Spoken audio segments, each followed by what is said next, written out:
किनारे बसा था छोटा सा गांव राजापुर। यहाँ की मिट्टी में खुशबू थी, लोगों के मन में सादगी थी।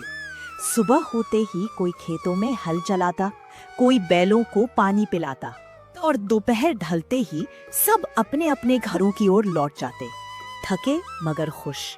और इसी गांव के बीचों बीच बरगद के पेड़ के नीचे एक पुराना ढाबा था, राम दुलारी अम्मा का ढाबा।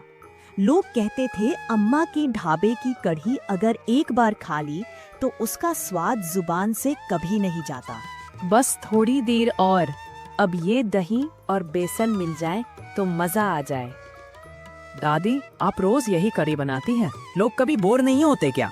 अरे बेटा, बोर तो वो लोग होते हैं जिनके खाने में प्यार नहीं होता। मेरे कढ़ी में हर बार नया स्वाद है, क्योंकि मैं हर बार उसे मन से बनाती हूँ। धीरे धीरे अम्मा की कढ़ी की खुशबू पूरे गांव में फैलने लगी। जो भी रास्ते से गुजरता एक पल रुक जाता। अरे, फिर से अम्मा की कड़ी पक रही है लगता है। हाँ भाई, आज तो खेत से लौटकर सीधा अम्मा के ढाबे पे चलेंगे।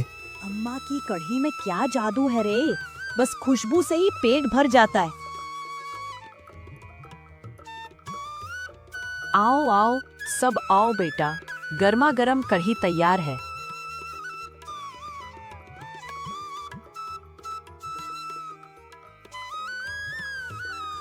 और इस तरह हर दोपहर अम्मा का ढाबा सिर्फ खाने की जगह नहीं, बल्कि गांव की सबसे प्यारी मुलाकातों की जगह बन जाता था।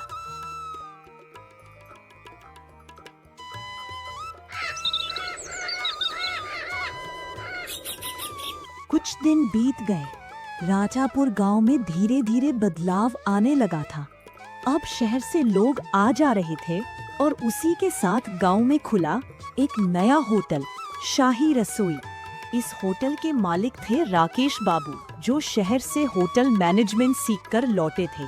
अब गांव वालों को असली स्वाद मिलेगा। वो अम्मा की दाल और कढ़ी के दिन गए। लेकिन लोग तो अभी भी अम्मा के ढाबे पर ही जाते हैं। क्या कहा, अभी भी? जबकि हमने इतने बढ़िया पकवान रखे हैं। जी हाँ मालिक, लोग कहते हैं कि अम्मा के हाथ की कढ़ी में मिट्टी की खुशबू है और उनके ढाबे का माहौल कुछ अपना सा लगता है। नहीं, अब उस अम्मा का ढाबा नहीं चलने दूंगा। कुछ न कुछ तो करना ही पड़ेगा।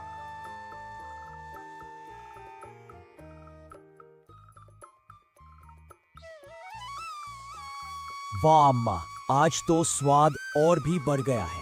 क्यों नहीं बढ़ेगा बेटा, आज दही भी गांव की गाय का है और प्यार भी थोड़ा ज्यादा। ये तो वही होटल वाला राकेश है। अम्मा के ढाबे पर क्या करने आया? पता नहीं, कुछ तो गड़बड़ है।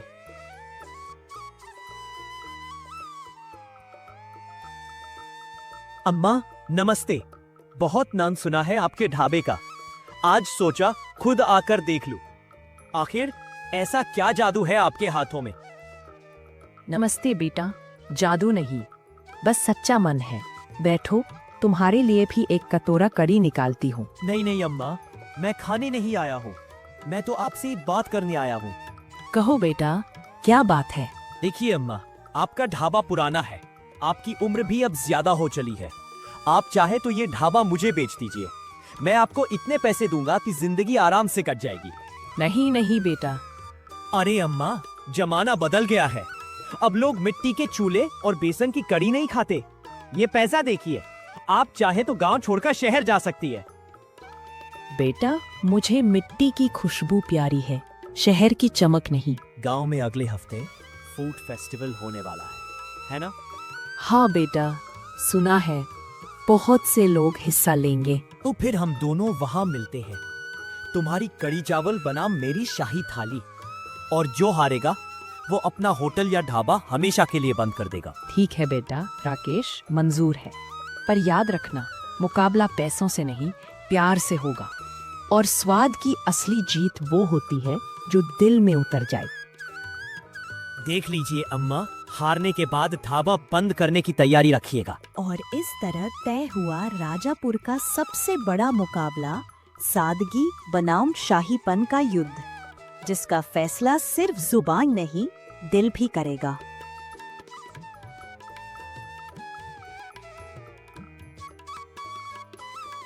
राजापुर का मेला इस बार कुछ खास था। हर साल यहाँ झूले, खिलौने और मिठाइयाँ बिकती थी, पर इस बार चर्चा थी कड़ी चावल बनाम शाही थाली की। पूरा गांव, आसपास के लोग सब उत्साहित थे। अरे देखो तो, राकेश का स्टॉल तो होटल जैसा चमक रहा है। देखो भाई, आज हारना नहीं है। ऐसी खुशबू उड़ाओ कि सब लोग अम्मा का ढाबा भूल जाए। जी सर, बस 5 मिनट में तैयार हो जाएगा। अम्मा, देखो उधर कितना बड़ा स्टॉल है। उनके पास सब कुछ नया है और हमारे पास बस ये छोटा चूल्हा। बेटा, जब दिल साफ हो तो बर्तन पुराने होने से फर्क नहीं पड़ता। देखना, असली स्वाद जीत कर रहेगा।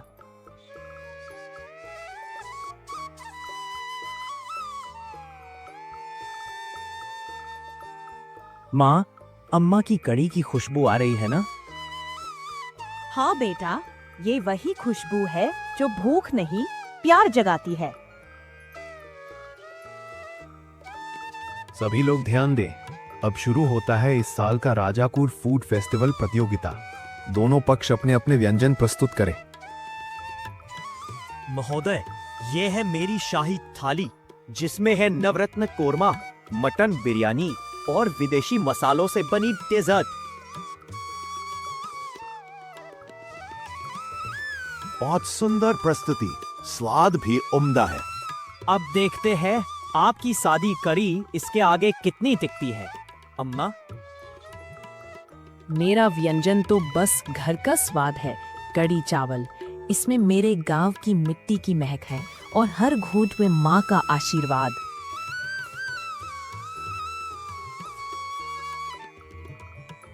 वाह, ये तो जैसे बचपन का स्वाद है। इसमें कोई मसाला नहीं चमक रहा, पर हरने वाला दिल में उतर रहा है। ये कैसे हो सकता है? मेरे पास सब कुछ था, मसाले, पैसे, शेफ। बेटा, स्वाद जुबान से नहीं, दिल से बनता है। तुम्हारे पास पैसा था, मेरे पास प्यार। इस साल की विजेता हैं अम्मा और उनकी कड़ी चावल। अम्मा, माफ कर दीजिए, मैंने लालच में बहुत कुछ खोया, पर आज सच्चा स्वाद समझ आया। कोई बात नहीं बेटा, आओ आज तुम भी मेरी कड़ी चख लो। उस दिन अम्मा की जीत सिर्फ एक मुकाबले की नहीं थी, बल्कि उस मिट्टी की थी जिसमें सादगी, मेहनत और सच्चे मन की खुशबू थी। फूड फेस्टिवल के बाद पूरे राजापुर में बस एक ही नाम गूंज रहा था, अम्मा की कढ़ी चावल। अब गांव वाले ही नहीं, पास के कस्बों से भी लोग उस स्वाद को चखने आने लगे थे। पर इस सुबह कुछ अलग था। अम्मा के ढाबे पर कोई नया चेहरा काम कर रहा था। अरे राकेश भाई, आप तो अब पक्के ढाबे वाले लग रहे हो। हाँ मोहन, अब समझ आया कि असली इज्जत चमक धमक में नहीं, बल्कि उस थाली में है जिसमें प्यार मिला हो।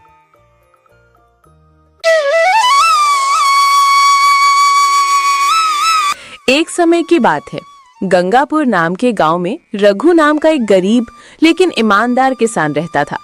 उसके परिवार में उसकी पत्नी पार्वती और 17 साल की बेटी सोनम रहती थी। रघु बचपन से ही खेती करता आया था। उसे खेती के अलावा कोई काम नहीं आता था। लेकिन इस साल गांव में सूखा पड़ गया था और उसकी सारी फसल बर्बाद हो गई थी। घर की हालत इतनी खराब हो चुकी थी कि एक दिन पार्वती बोल पड़ी, सुनते हो जी, घर में रात भर के लिए भी अनाज नहीं बचा है, अब क्या करेंगे? चिंता मत कर पार्वती, मैं कुछ न कुछ करता हूँ। इतना कहकर रघु घर से निकल पड़ा। रास्ते में उसे नदी किनारे पुराना शिव मंदिर दिखाई दिया। वह अंदर जाकर बोला, हे भोलेनाथ, मेरी बेटी रोज भूखे पेट सोती है, मैं क्या करूं? मेरे पास अब पैसे लेने के अलावा कोई रास्ता नहीं बचा है। मंदिर से निकलते हुए रघु गांव के सबसे अमीर व्यापारी चौधरी हरिराम के पास पहुंचता है।